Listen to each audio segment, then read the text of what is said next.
Assalamualaikum warahmatullahi wabarakatuh.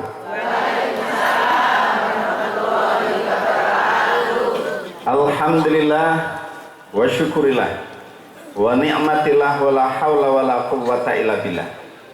Asyhadu an la ilaha illallah wahdahu la syarikalah wa asyhadu anna Muhammadan abduhu wa rasuluhu la nabiyya ba'dah.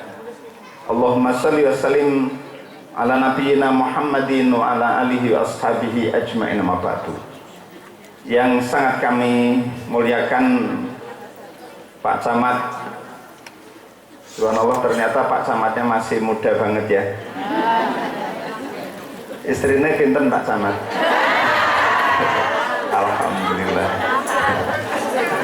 Biasanya kalau jabatan mentereng uangnya banyak, godaannya banyak. Tapi alhamdulillah beliau setia dengan satu istri. Sepakat Bu? Yang paling sepakat itu. Sepakat Pak?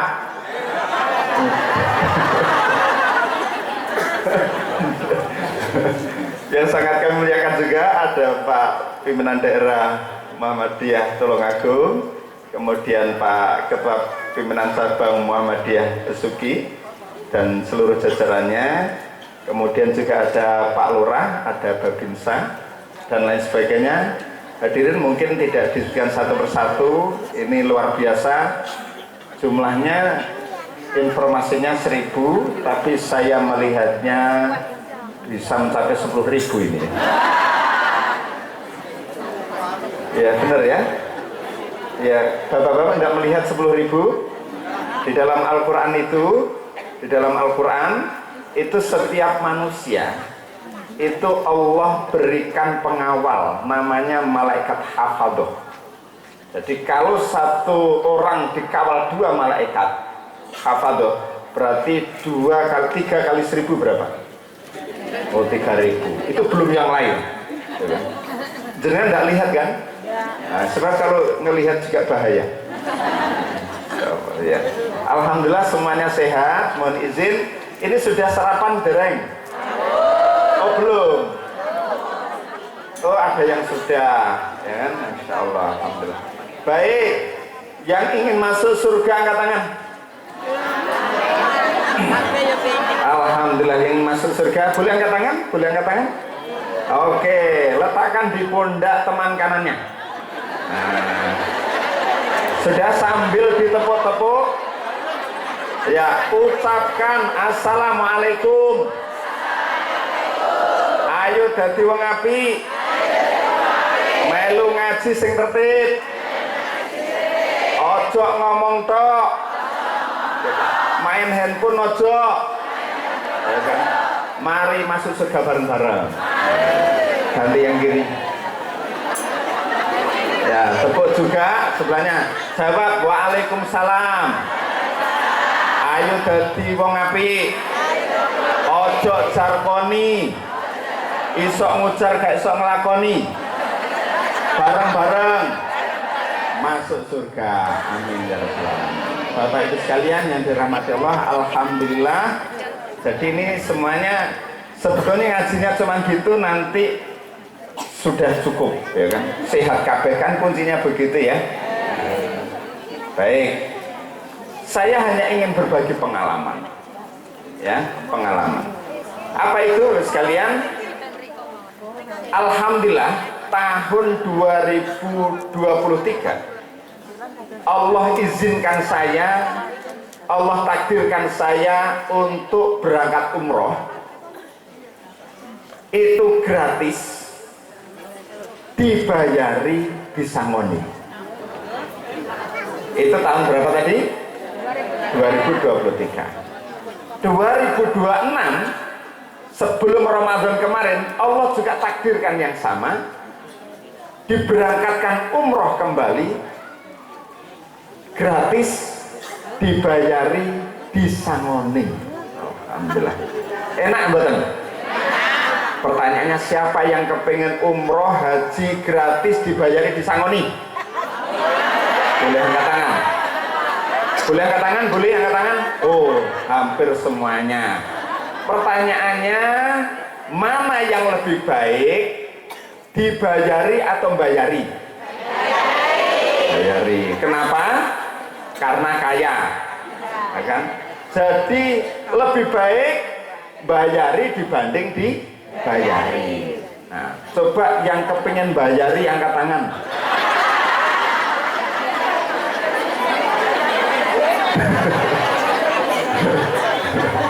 Tidak ada ya, yang kepingin bayari tidak ada, padahal tandanya orang kaya.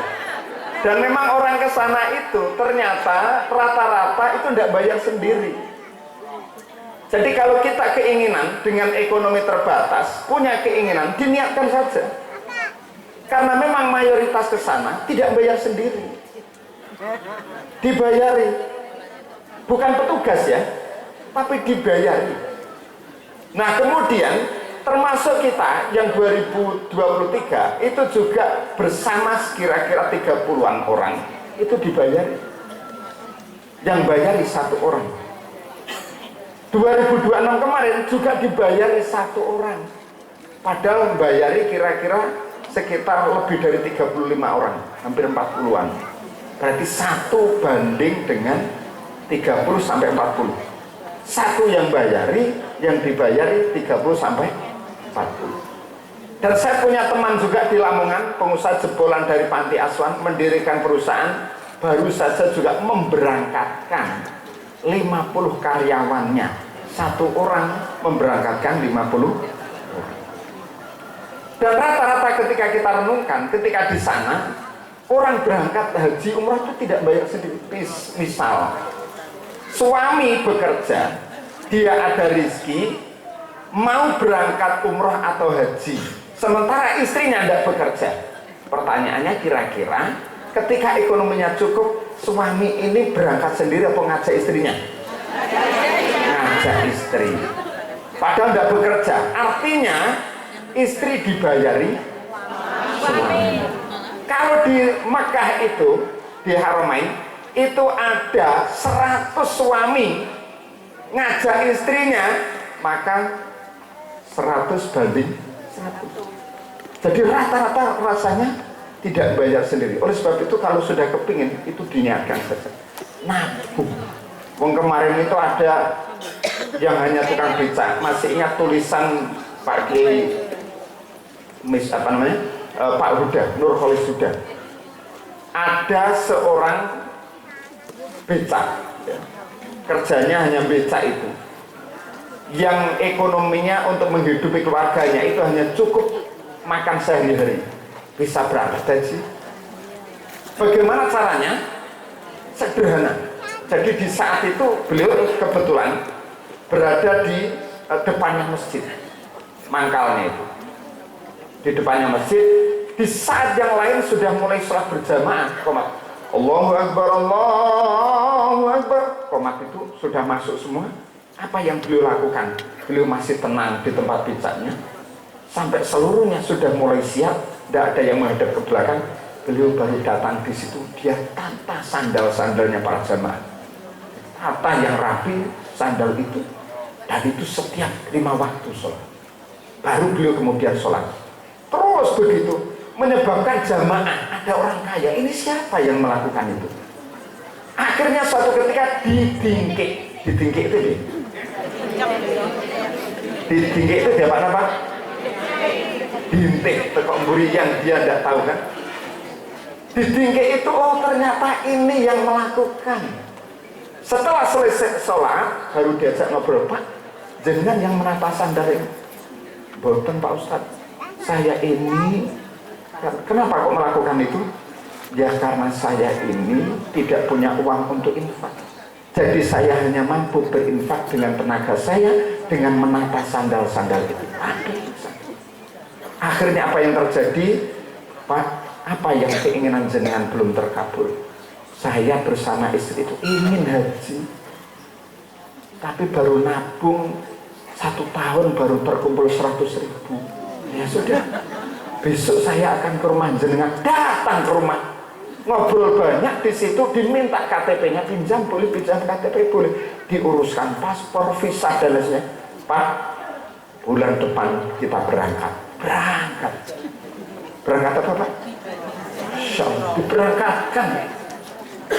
Padahal untuk berpikir ekonomi sehari-hari saja bingung, tapi berangkat faktanya. Nah oleh sebab itu, siapa yang ingin berangkat umroh nanti angkat tangan?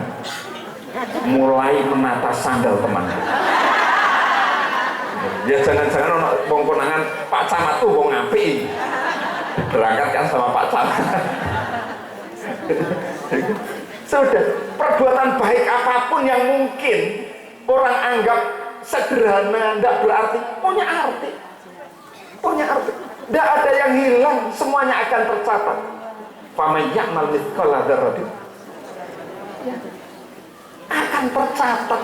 Kalau kembalinya balasannya bukan kepada kita, kepada anak cucu kita.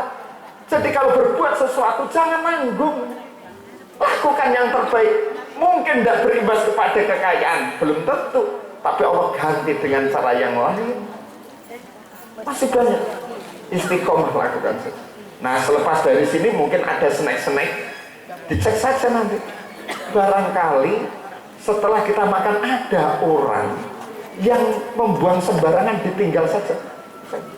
Itu kalau kemudian diambil lalu dibuang di tempat sampah, jadi kebaikan itu, sehingga bersih kembali. Loh ini sebuah kebaikan. Apalagi kemudian ini 17-an ya, nanti kerja bakti dan resmi, lakukan yang terbaik. Mungkin tidak berimbas pada rezeki, insya Allah akan berimbas kepada kebaikan. Nah apa yang ingin kita sampaikan Bapak sekalian, selama di Mekah itu saya mencoba untuk menulis beberapa artikel. Salah satu artikel yang saya tulis itu adalah ketika kita naik ke bukit Jabal Nur.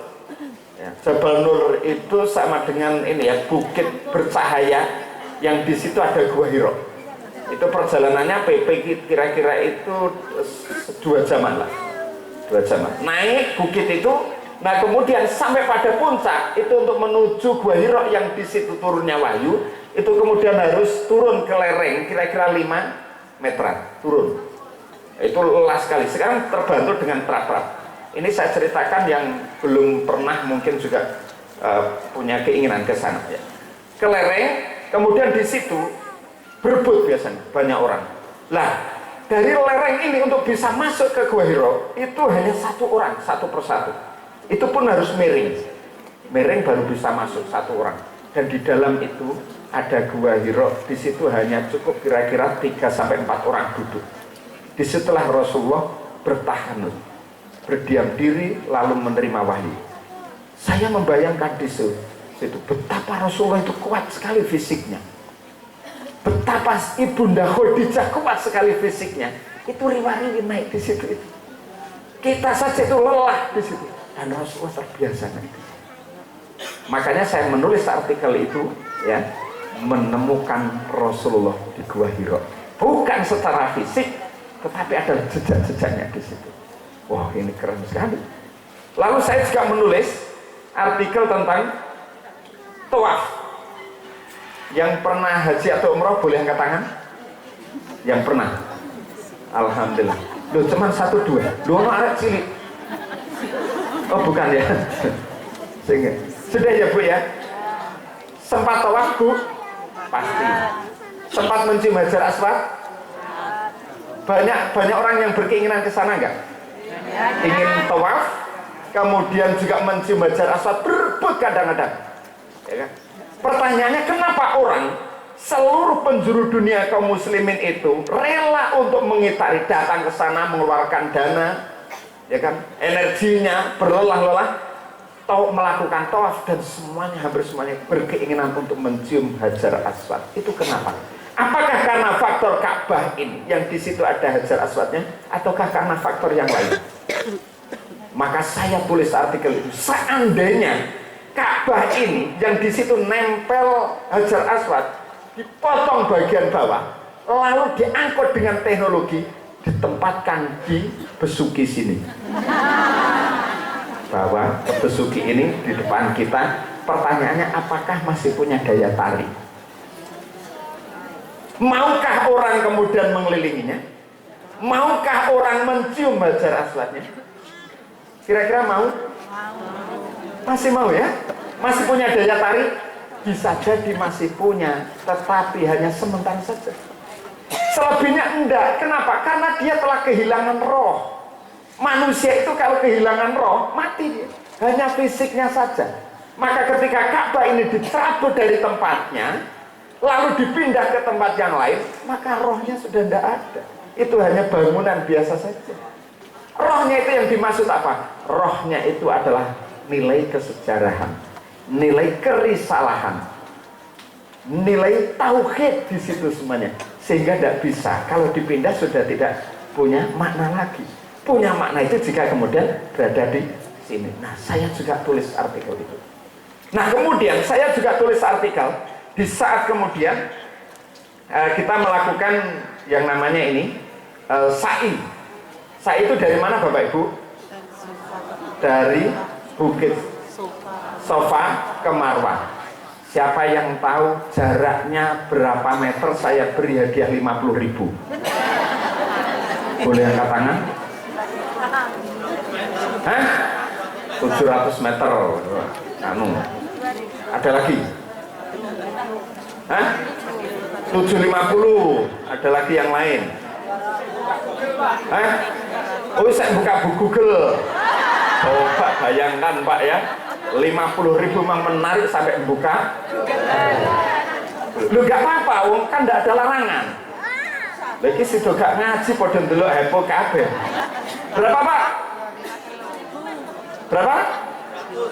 700. Nanti cek saja di situ, kurang lebih 400 meter. 400, selisih titik ya Pak. Tapi tetap dapat 50.000 Pak. Jadi saya beri Pak, ya kan 50. Nah ini Pak, maju Pak. Nah ini, ya kan? Ya Allah, ya kan? Nah, iya, Masya Allah. Dan saya mau langsung mawon ya. Loh, sami-sami. Mau dipakai apa Pak?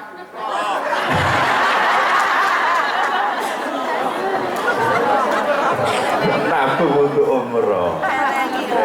Nah, jadi kalau kemudian 400 meter itu kemudian bolak-balik kan dari Safa Marwah, Marwah ke Safa itu berarti 7 kan? Kali 7 itu berarti 2,8 meter, 2,8 kilometer. Ya. Nah, di situ, apa nilai sejarah di situ? Adalah seorang wanita yang luar biasa namanya Ibunda Hajar. Itu rela untuk lari-lari, bekerja di situ mencari rizki, yaitu mencari air di mana bekalnya membawa anak kecil itu yang namanya Ismail itu kehabisan bekal. Maka yang dilakukan adalah dia kerja keras, tahu bahwa sulit untuk mencari air di situ, tapi dilakukan terus-menerus di situ sampai 7 kali digambarkan di situ kan. Di Bukit Safa Marwah sejarahnya berarti mencari apa di situ? Rizki. Pertanyaannya, di mana rizki itu datang? Apakah di antara Bukit Safa dan Marwah, ataukah di yang lain? Ternyata yang dicari di tempat itu, yang bekerja di tempat itu, Safa dan Marwah, dicari bekerjanya di situ. Tapi ternyata munculnya sumber air utama Zam-Zam di situ, sumber utama air Zam-Zam itu justru di dekat kaki Ismail yang terbaring di situ. Sementara jarak antara sumber utama air Zam-Zam dengan Safa Marwah itu kurang lebih 700-an meter. Kalau demikian, ini sebetulnya rizkinya siapa? Rizki orang tua yang sedang bekerja, ataukah rizki anaknya yang sedang terbaring? Rizkinya siapa? Jangan-jangan itu adalah rizki anaknya yang tidak bekerja, yang tempat di situ, yang tidak bekerja di situ, tapi tiba-tiba muncul sumber itu. Sementara orang tuanya enggak. Jangan-jangan memang sumber rizki untuk orang tuanya, tetapi setelah bekerja lalu melalui di sini. Sangat mungkin kedua-duanya. Kalau kemudian ini rizki anaknya, misalnya bekerjanya di sini, rizkinya di sini. Itulah kadang-kadang disebut antara bekerja keras dengan rizki tidak selalu berbanding lurus. tidak selalu berbanding lurus. Ada pernyataan begini, kalau ingin kaya maka bekerja keraslah. Menurut jenengan benar apa salah? Saya ulang, belum kompak ini kan. Kalau ingin kaya maka bekerja keraslah. Benar? Sekarang saya tanya, antara bos dengan karyawan yang bekerja keras siapa? Karyawan. Sing duwite akeh bosnya apa karyawane? Ayo mikir kan saya. Tidak selalu berbanding lurus. Yang bekerja keras yang dan malam lembur-lembur, ya kan? Itu ekonominya biasa-biasa, bosnya lungguh-lungguh. Lungguh-lungguh. Kan keinginan coba angkat tangan yang kepengen jadi bos. Lungguh-lungguh ana duwite. Padahal mohon maaf kalau kebanyakan uang itu juga susah. Enak ndi Bu, Pak? Akeh duwite atau gak ada duit? Akeh duwite. Cocok. Ya, Masya Allah. Maka tidak selalu berbanding lurus. Bisa jadi benar bahwa bekerja bisa mendatangkan rizki, bisa juga salah. Karena memang rizki itu sumbernya banyak. Di dalam Al-Quran itu setidaknya ada 8 sumber rizki itu. Yang pertama, rizki itu bisa datang itu karena nilai ketakwaan. Karena nilai ketakwaan, dengan bertakwa maka kemudian rizki itu datang. Apakah ada ayatnya? Nanti cek saja itu. Surat At-Tolak ayat 23 atau 12 itu nanti dicek. Wa may yattaqillaha yaj'al lahu makhrajan wa yarzuqhu min haitsu la yahtasib. Barang siapa bertakwa kepada Allah, maka Allah akan memberikan jalan keluar dari persoalan hidup, dan Allah akan memberikan rezeki dari jalan yang tidak disangka-sangka. Ya kan? Saya tanya, antara rezeki yang disangka, yang diduga diperoleh, dengan rezeki yang tidak disangka-sangka lebih banyak mana? Hah? Yang tidak disangka-sangka lebih banyak. Wong kadang-kadang yang tidak kita minta saja diberi kok sama Allah. Itu saking baiknya Allah. Jenengan saat berdoa minta anak, ya Allah, doanya piye Bu? Jenengan pernah nggak berdoa minta anak? Nggak berdoa kan? Lah tapi diwenehi loh.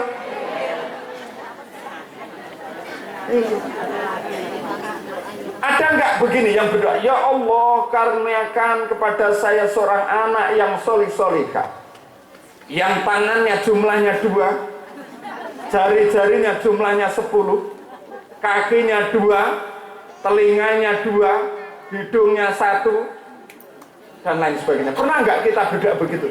Tidak.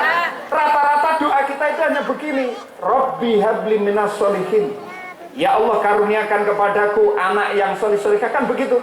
Tapi Allah berikan yang di luar doa kita, tidak sekedar anak solih-solihah, tetapi anak yang lahir tiba-tiba tangannya muncul 2, jari-jarinya 10, matanya tiba-tiba kemudian bisa melihat, hidungnya tidak mancung ke atas, tidak menghadap ke atas, tapi menghadap ke bawah. Semuanya diberi oleh Allah. Loh itu loh yang tidak diduga-duga. Kita berpikir itu kadang-kadang rezeki itu kan berupa gaji saja. Gajinya jenengan paling tinggi pinten Pak? Katanya tak dulu nengkire wajah paling dukur itu Pak Sama. Paling makanya ada 6 beliaunya gitu. Sama Pak Babinsa. Ya, jadi begitu.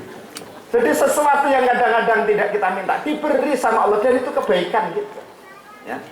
Nah karena nilai ketakwaan inilah kemudian Allah berikan. Makanya ada orang itu yang sepertinya kok biasa-biasa, tapi ekonominya kok lancar terus ya. Jangan-jangan memang karena nilai ketakwaannya itu. Nilai ketakwaan itu bukan kemudian sekedar lunggu-lunggu di masjid, di musola, kemudian hanya berdoa kepada Allah, bukan. Nilai ketakwaan itu aspeknya banyak. Mungkin dia ini bekerja tanpa menghitungkan nanti akan dapat apa, tapi sepenuhnya untuk mencari ridho Allah, itu bagian dari ketakwaan. Dia tulus saja melakukan itu, ngurusi ini semuanya, kajian ini kan sebenarnya tidak ringan. Saya melihat tadi malam itu baru datang kira-kira jam 9, setengah 10-an, itu masih menata semuanya, tapi dilakukan dengan tulus. Kapan bonusnya? Wallahu alam, nanti pasti akan dicatat. Bisa jadi mungkin tidak mempengaruhi ekonomi, tetapi anak-anaknya dimudahkan di dalam pendidikan. Tidak ada yang hilang. Tidak ada yang hilang. Nah, jadi rizki bisa datang itu karena nilai ketakwaan. Rizki bisa datang karena nilai syukur. Yang pertama adalah karena takwa. Yang kedua karena bersyukur. La in syakartum la azidannakum wa la in kafartum inna adzabi lasyadid. Barang siapa bersyukur kepada Allah atas nikmatnya itu, maka Allah akan menambah nikmatnya. Dan barang siapa yang kufur terhadap nikmat Allah, maka ingatlah azab Allah itu sangat pedih. Menarik kalimat ini, jika bersyukur Allah menambah nikmat, jika kufur ingatlah azab Allah sangat pedih. Kok beda? Runtutannya harusnya menurut manusia, jika bersyukur Allah menambah nikmat, jika kufur Allah mengurangi nikmat, begitu kan? Logika manusia, tapi tidak bagi Allah. Jika bersyukur maka Allah menambah nikmat, jika kufur maka ingatlah azab Allah sangat pedih. Maknanya bisa jadi bersyukur atau tidak bersyukur standar gajinya sama, tetapi yang bersyukur Allah berikan kemudahan yang lain. Bisa jadi sama ekonominya, ketika kufur justru kemudian berakibat tidak baik, percekcokan keluarga, anaknya jadi sulit diatur. Itu adalah bagian dari kekufuran itu.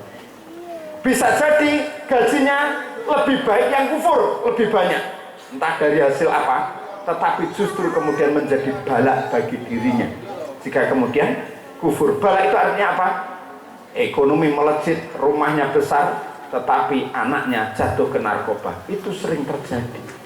Maka dengan bersyukur Allah itu menambah nikmatnya. Pak, Bu, mana yang lebih sulit, bersyukur apa bersabar? Yang lebih sulit mana, Bu? Bersabar. Coba jawab dengan kompak. Mana yang lebih sulit, bersyukur apa bersabar? Ketoke masalah ya akeh kabeh. Bersabar kompak ya. Insyaallah. Padahal bersyukur jauh lebih sulit dibanding bersabar. Kalau bersabar jenengan ketika punya masalah, mau bersabar atau tidak ya biar gelinding saja. Wes dibiarkan gitu ya, wes ngono itu. Tapi bersyukur itu sulit, bahkan sampai-sampai manusia yang raja namanya Nabi Daud yang sekaligus nabi, punya kekayaan yang luar biasa. Stempel langit dan bumi diberikan. Stempel langit itu nabi, stempel bumi itu kekayaan. Nabi Daud itu bapaknya Nabi Sulaiman yang kaya itu. Itu pun masih bilang begini dalam tafsir Ibnu Katsir. Ketika menerjemahkan ada wa in ta'uddu nikmatallahi la tuhsuha itu kemudian menyebutkan begini, mendapat penjelasannya. Nabi Daud itu sampai bilang begini, ya Allah, bagaimana cara saya bisa bersyukur atau bersyukur sementara bisa bersyukur sendiri itu bagian dari rizki dan nikmat. Jadi sulit begitu. Dalam buku judulnya Manajemen Waktu Para Ulama itu ada menarik. Nikmat atau rizki itu dibagi dua, pokok-pokok nikmat atau pokok-pokok rizki dan cabang-cabang rizki atau cabang-cabang nikmat. Saya tanya Pak, UMR di Tulungagung pinten Pak? UMR di Tulungagung pinten Pak? Berapa? Katanya melebihi UMR, kata guys sok jawab belas ini. Pinten Pak UMR di Tulungagung? 4 juta ya? Hah? Oh 2 juta. 2 juta. Bu, saat suami mendapatkan gaji itu diserahkan jenengan semua mboten? Diserahkan di? Nah wes, gini. UMR 2 juta. Ya, UMR 2 juta. Menurut Bapak Ibu yang setiap bulan diperoleh itu, menurut jenengan itu pokok apa cabang? Gaji yang diterima setiap bulan yang diperoleh ataupun panen, hasil panen itu masuk kategori pokok nopo cabang? Pokok. Artinya kalau tidak ada pokok, rasa-rasanya tidak bisa hidup, begitu ya? Oke, kira-kira gajinya 2 juta atau hasil panenannya dalam satu kali panen 10-20 juta. Kakeng tak kurangi, jenengan ditungak napi juga gelem. Anggapnya 10-20 juta ya. Nah, amin ya. Nah, suatu ketika malaikat datang ke rumah kita, lalu ketuk pintu rumah kita, tok tok tok. Kebetulan kita ada bapak ibu, suami istri. Lalu beliau ketuk pintu, mengucapkan assalamualaikum bapak ibu. Lalu kita menjawab ya sambil membuka pintu, waalaikumsalam warahmatullah. Oh nggih pak, ada apa jenengan sinten? Oh bu, perkenalkan, saya adalah malaikat utusan Allah. Ya kan? Malaikat tuh. Pertanyaannya jenengan kepengin malaikat sing teko iku, malaikat pembagi rezeki apa malaikat Israel? Hah? Mikael ya? Oke, malaikat Mikael Bapak Ibu, saya diutus oleh Allah. Oh iya Pak malaikat. Kan gitu. Iya Pak malaikat, ada yang bisa dibantu? Begini Bapak Ibu, yang jenengan sebut pokok itu setiap bulan 2 juta atau hasil sekali panen 10 juta. Itu yang menurut jenengan pokok. Mulai bulan depan akan dinaikkan. Dari yang setiap bulan hanya 2 juta, mulai bulan depan itu 50 juta. Malaikat tanya, jenengan purun apa mboten Bapak Ibu? Purun Pak malaikat, mau. Pak Bu, yang jenengan biasanya panen dapat 10 juta, mulai bulan depan itu akan dinaikkan 100 juta. Purun apa mboten? Mau Pak malaikat.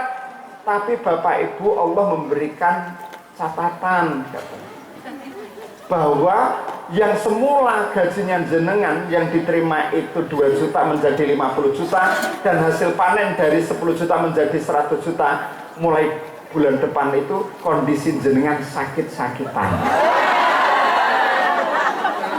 Malaikat tanya lagi, purun apa mboten Bapak Ibu?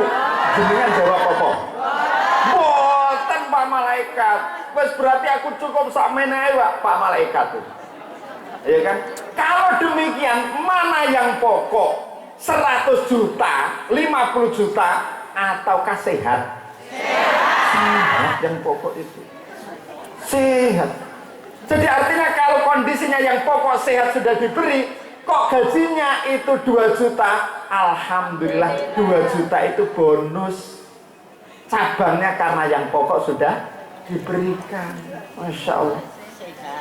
Seandainya tidak punya gaji karena PHK atau panennya gagal, tapi yang pokok berupa sehat sudah diberikan, alhamdulillah. Isok jenengan ngono?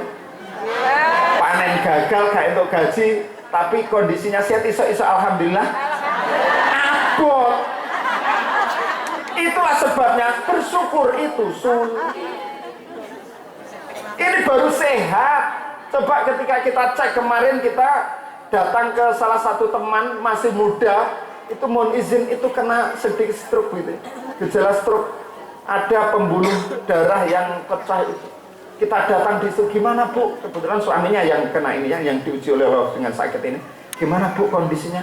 Alhamdulillah Pak Ustadz, suami sudah ingat nama saya. Loh, belas satunya lali tuh, lali. Jadi bayangkan, itu baru satu saluran sel pembuluh darah.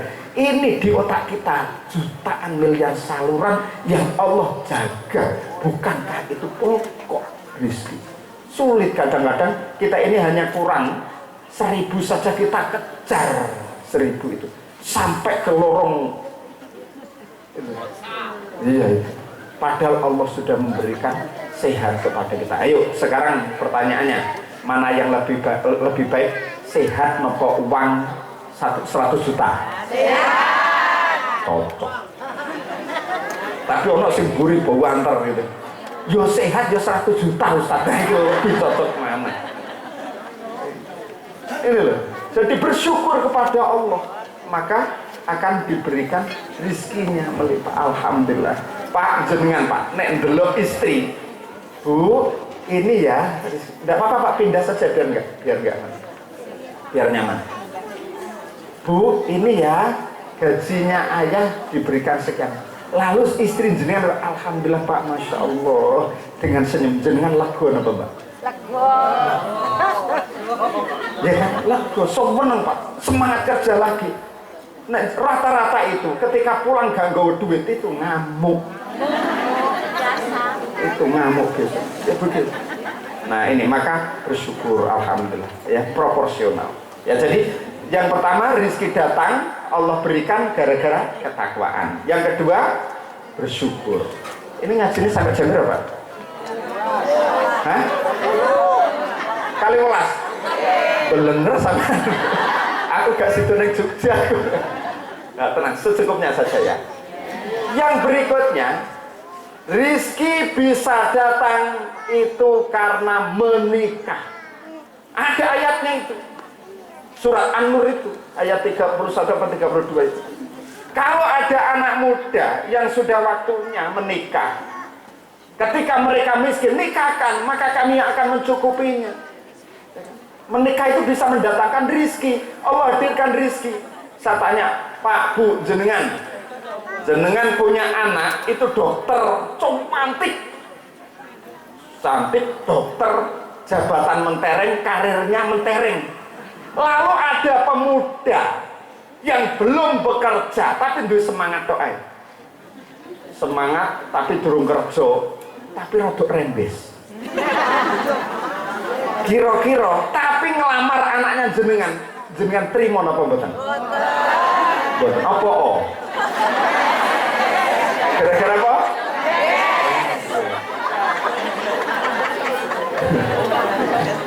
Gara-gara rembes ditolak. Nek ganteng tapi durung kerja jenengan terima napa mboten? Hah? Rembes ya jenengan tolak.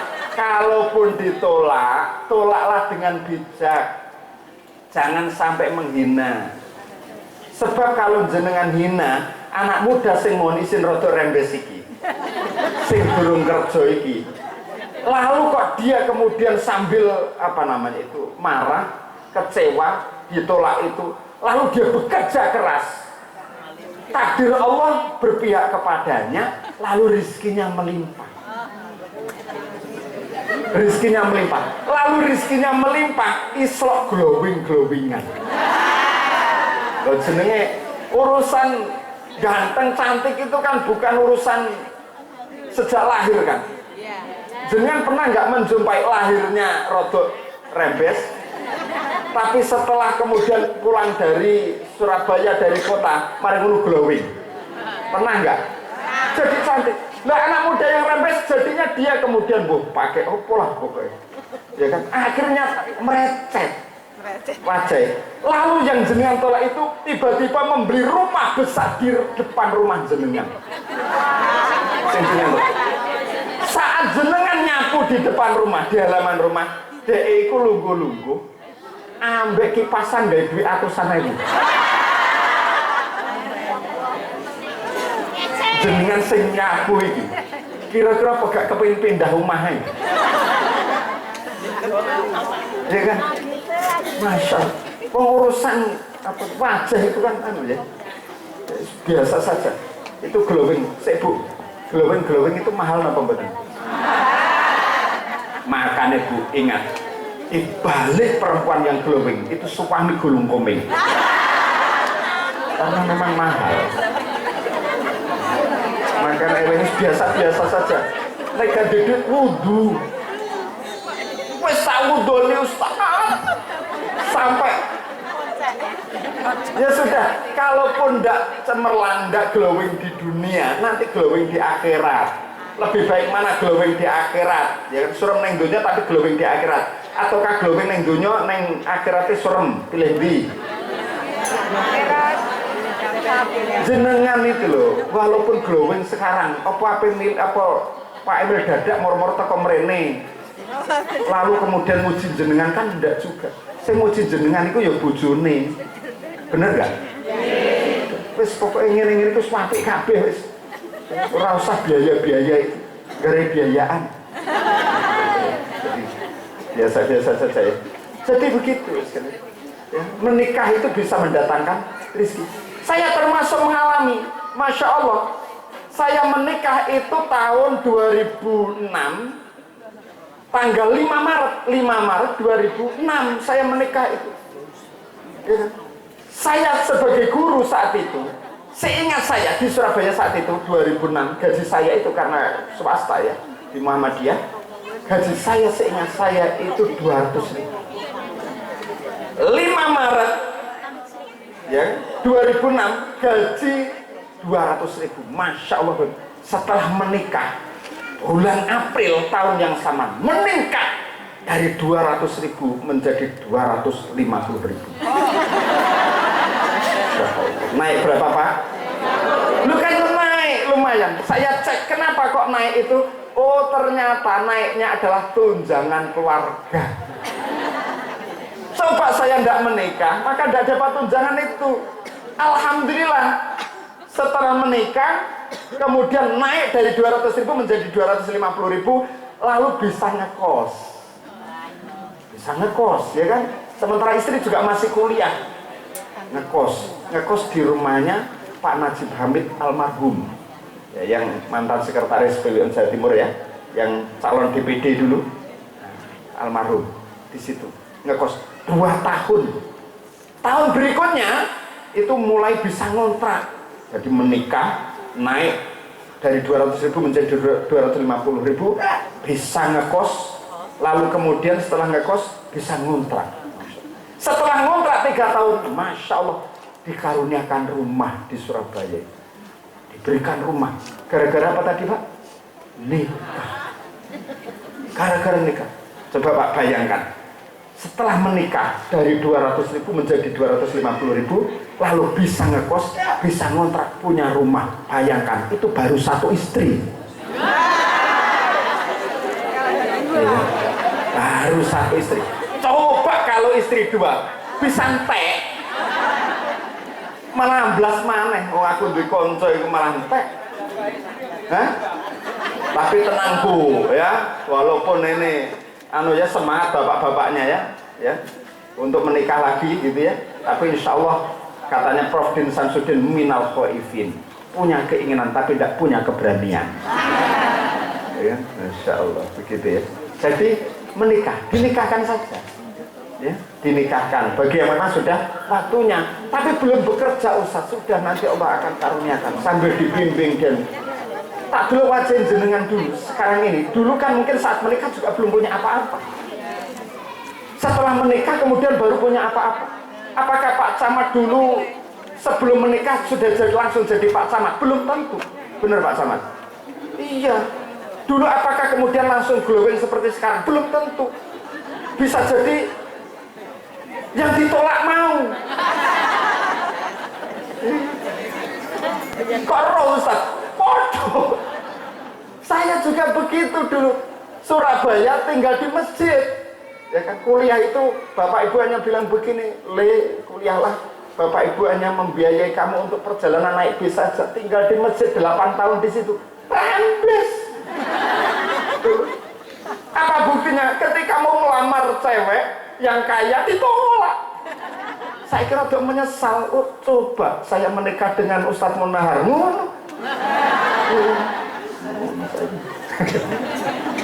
Jadi bayangkan, sudah dinikmati saja ya. Sekarang ya.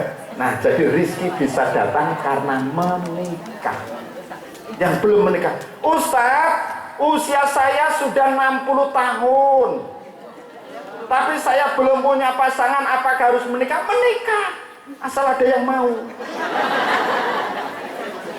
Asal ada yang menikah. Lu ada teman itu kebetulan di pimpinan cabang, ya kan? Usianya sudah 62 tahun, sudah purna, sudah pensiun. Lalu apa yang terjadi? ketika musim pandemi istrinya wafat. Beliau ini mau dijodohkan kepada Aisyah, ketuanya, yang barusan ditinggal wafat suaminya juga karena sakit. Mau dijodohkan, yang mohon maaf, yang usia 62 ini jenenge nyebutnya kakek napa mboten? Jadi sebutai kakek ya, gak apa-apa lah. Tidak harus punya cucu ya. Kemudian kakek ini mau dijodohkan, Pak, jenengan coba nikahi itu Ibu Aisyah biar nanti tidak sendirian. Tidak mau. Loh kok tidak mau? Tidak. Apa oh? Saya itu pernah terluka hati saya. Loh kok terluka? Saya itu dulu sempat mau dijodohkan, tapi yang perempuan ini bilang, wis tuwa ngono katene laopo. Tersinggung, akhirnya ditolak. Entah apa yang terjadi, beberapa bulan berikutnya tiba-tiba satu mobil yang laki-laki 62 tahun ini bagian nyopir, sebelahnya perempuan ini kok tiba-tiba difoto, dikirim ke Ustadz. Ustadz, katanya yang perempuan ini, kenapa ya hari ini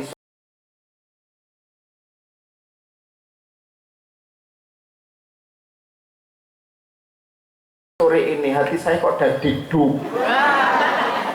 Ternyata dadikduk. Oh apa toh Bu, kok dadikduk? Enggak tahu Ustadz kok dadikduk. Itu sore. Paginya ganti yang laki-laki datang kepada Ustadz. Pak Ustadz, saya harus nikah hari ini. Apa kok nikah? Wis pokoknya saya tidak mau menambah dosa, saya harus menikah hari ini. Jenengan mau nikah dengan siapa? Yang itu dulu Ustadz, yang saya tolak. Loh apa kok jenengan mau? Wis tidak jadi saya tolak Ustadz, saya terima saja. Jenengan kan masing-masing punya anak, tidak dibicarakan dulu dengan anak-anaknya. Tidak Ustadz, pokoknya hari ini harus menikah. Saya kok kesusu kepingin hari ini menikah tuh katanya lapo. Nek lamaran dhisik mungkin gini loh Pak Ustadz. Saya kemarin sore itu satu mobil, ya kan? Saya yang nyopir, yang perempuan ini ada di sebelah saya. Saya itu mau menaikkan persneling, saya pegang persneling, keliru tangannya Ustadz. Astagfirullahaladzim, keliru tangan. Lu anehnya Pak Ustadz, tangan saya keliru memegang itu. Tangan saya ditarik, diletakkan di dadanya. Aku ngejer Ustadz. Allah karim, ya sudah nek ngono, wis dinikahno, wis gak apa-apa. Lamaran dhisik-dhisik, tapi aja dosa maneh. Dilamarkan, menikah. Usia 62 tahun yang semula agak suram, sekarang bening, Pak. Jadi bayangkan, masih usia 60 tahun belum punya, menikah. Minimal jadi terang. Glowing itu mau, Masya Allah ya. Nah ini penting ya. Jadi rizki bisa datang karena, ya kan, rizki juga bisa datang karena anak. Makanya muncul teori ini, saya percepat saja. Banyak anak, banyak rizki. Jangan-jangan itu memang yang Ismail tadi rizkinya Ismail, bukan rizkinya orang tua. Sama dengan kita juga. Dulu waktu menikah kita masih kos, belum punya apa-apa, lalu punya anak, bisa ngontrak. Jangan-jangan itu rezeki anak kita. Ya kan? Setelah punya anak lagi, tambahan, punya rumah. Jangan-jangan rezeki anak kita. Nanti buktikan saja pada diri kita ini. Dulu waktu usaha, lancar semua di saat menyekolahkan anak. Setelah anaknya tuntas selesai, balik mana? Biasa-biasa lagi. Jangan-jangan itu rezekinya anak. Bener nggak? Iya. Makanya kalau memberikan anak untuk pendidikan, berikan. Ono nggak sing nang kene isek ngangsur SPP? Sing gurung bayar SPP? Alhamdulillah lunas kabeh. Ya Allah, ketoke mari panenan kan itu. Jadi perhatikan anak kita itu. Banyak. Jangan kau bunuh anak-anakmu gara-gara takut miskin. Kami yang akan mencukupinya. Sudah. Jadi kalau kepingin punya anak saja. Ya. Ustadz, usia saya itu sudah 55 tahun. Apakah perlu memproduksi? Produksi saja. Produksi saja. Nek bapak ya yo ae. Ibu sing belum tentu mau ya Bu ya? Apa Bu? Hah? Coba Pak jenengan ini amati orang-orang di desa-desa, enggak tahu. Orang-orang dulu itu anaknya 11. Padahal enggak punya sawah, hanya bekerja di sawah orang lain. Akhirnya anaknya bisa hidup semua enggak? Kata orang sudah jadi orang semua. Wong itu sepenuhnya adalah rezeki Allah. Jadi jangan kau bunuh anakmu gara-gara takut miskin. Sudah, ikhtiari saja, serahkan sama Allah, nanti Allah yang akan mengaturnya, ya. Nah, yang berikutnya, rizki bisa datang karena hijrah, berpindah dari satu tempat ke tempat yang lain, itu bisa mendatangkan rizki. Jadi rizki itu misalnya Pak Samad dari yang semula itu di tempat tertentu, hijrah ditempatkan di daerah mungkin juga pedesaan, mungkin lahan kering, dinikmati, disyukuri, dilakukan yang terbaik di situ, akan mendatangkan rezeki. Sudah, saya itu pernah juga itu Pak. Saya itu kan kepala sekolah mulai 2012. Kalau dihitung sampai sekarang ini, itu nyambung terus walaupun dipindah-pindah sekolahnya, itu sudah masuk periode keempat, melebihi Pak Jokowi itu. Sudah periode keempat kan? Cuma dipindah-pindah, ya. Dulu waktu masih ada sekolah kecil yang diamanahkan ke kita, hampir tutup itu, ditugaskan di situ. Saat kemudian saya sholat duhur setelah dari dinas, ketemu Ustadz yang itu dosen saya dulu, senior, pinter, ya, sekarang profesor dan barusan almarhum itu, punya pondok pesantren. Loh, ini kayak mahasiswa saya temui beliau. Mahasiswa saya, Ustadz Munahar ya? Oh enggak Pak, saya Munahar, mahasiswa pada murid jenengan. Gimana sekarang aktivitasnya? Saya sedang diamanai sekolah kecil ini Pak Yai. Yang ini harus dikembangkan, kondisinya begini. Apa yang beliau katakan? Mas Munahar, istiqomahlah, ridholah di tempat itu, lakukan yang terbaik di tempat itu. Kalau bukan Mas Munahar yang kaya, nanti anak cucunya yang akan dikayakan oleh Allah. Berangkat saya semakin bersemangat. Jadi memang rezeki itu yang kita peroleh saat ini memang jangan-jangan adalah amalan orang tua kita sampai pada karir kita saat ini, yang mereka semua belum mendapatkan balasannya di dunia. Artinya apa? Ketika kita melakukan hal yang terbaik hari ini, jangan-jangan yang menikmati adalah anak cucu kita. Makanya itu ada perintah, berbaktilah kepada kedua orang tua, taatlah kepada Allah dan Rasulnya, dan berbaktilah kepada kedua orang tua. Yang terakhir, rizki bisa datang karena bekerja keras. Tapi hanya salah satu saja, selebihnya adalah karunia Allah. Gara-gara bekerja bisa mendatangkan rizki. Nanti buktikan ketika ke sawah, siapa yang tertib ke sawah, ngopi di sawahnya, bisa jadi rizkinya dari situ. Ketika kita memahami jalan rizki itu banyak, dan tidak hanya bekerja, tetapi sepenuhnya hak prerogatif Allah memberikan kepada siapa? Kepada kita semuanya tentu saja. Maka pemahaman itu akan meminimalisir rasa iri kita terhadap rizki orang. Itu status sosialnya dan ekonominya di bawah kita, jabatannya hanya ini, tapi kok membeli ini ya, membeli ini. Itu jangan-jangan bukan karena kerjanya, tapi karena dia takwanya lebih bagus dibanding kita, rasa syukurnya melebihi rasa syukur kita, anaknya lebih banyak daripada anak kita, istrinya, ojo diteruskan, ya. Bisa jadi dia bekerja kerasnya di luar pengetahuan kita, lebih kerja keras beliau dibanding dengan kita. Maka apa yang Allah karuniakan saat ini, nikmati, syukuri sebagai rizki dari Allah Subhanahu wa Ta'ala. Mudah-mudahan apa yang bisa kita kaji pada pagi hari ini bisa mendatangkan banyak kebaikan untuk kita. Setidaknya kita datang ke sini untuk ngaji, faktanya rizkinya datang, salah satunya adalah kota Senen. Nah, itu kan rezeki juga. Jangan mau makan apa membawa pulang? Pulang. Untuk apa? Oh, dimakan. Ya terserah itu sudah diberikannya. Mari kita memohon kepada Allah, berdoa kepada Allah, mudah-mudahan Allah karuniakan kesehatan kepada kita. Allah bimbing kita untuk melakukan aktivitas berdakwah, berorganisasi. Allah cabut kesulitan-kesulitan. Allah jadikan anak-anak kita anak yang solih-solihah, sukses dunia dan akhirat. Mudah-mudahan Allah juga terima seluruh amal ibadah kita, sholat tahajud kita, tilawah kita, puasa sunnah kita, dan sedekah kita serta ibadah-ibadah yang lain. Mudah-mudahan kelak Allah mewafatkan kita dalam kondisi terbaik, yaitu husnul khotimah. A'udzubillahi minasyaitonir rajim. Bismillahirrahmanirrahim. hamda syakirin hamdan na'imin hamda yuafi ni'amahu wa yukafi masidah. Ya Rabbana lakal hamdu kama yanbaghi li jalali wajhikal karimi wa 'azimi sultanik. Rabbana zalamna anfusana wa illam taghfir lana wa tarhamna lanakunanna minal khasirin. Rabbana la tuzigh qulubana ba'da idh hadaitana wa hab lana min ladunka rahmah innaka antal wahhab. Allahumma arinal haqqa haqqan warzuqna ittiba'ah wa arinal batila batila warzuqna ijtinabah. Rabbana atina fid dunya hasanah wa fil akhirati hasanah wa qina adzabannar. Subhana rabbika rabbil izzati amma yasifun wa salamun alal mursalin walhamdulillahirabbil alamin. Terima kasih dan mohon maaf. Billahi taufiq wal hidayah. Wassalamualaikum warahmatullahi wabarakatuh.